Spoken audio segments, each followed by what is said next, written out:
Hey guys, in this video I will show you how to get overdraft on Revolut.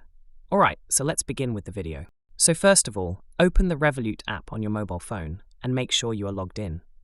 Note that there is no overdraft option in Revolut right now, but what you can do is get a loan on Revolut.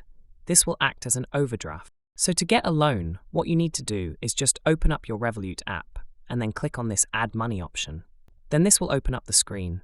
So if you're eligible for a loan, you will see this option, Get Credit and Get a Loan. So you just have to click on that. Then this will show you the screen.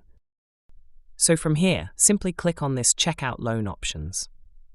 Then, Loan Calculator will be opened, so you just have to select the loan amount that you want to get and the loan duration, and it will automatically tell you the monthly repayment date and the annual interest rate and APR.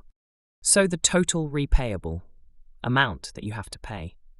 So once you have selected your amount detail, your loan details, you need to click on this Continue to Application, and your application will be submitted for the loan. And once it's approved, you will get a loan, which you can use as an overdraft. So that's basically how you can get overdraft on Revolut. So that's all for this video. Consider subscribing if you find it helpful, and I'll catch you in the next one. Thanks.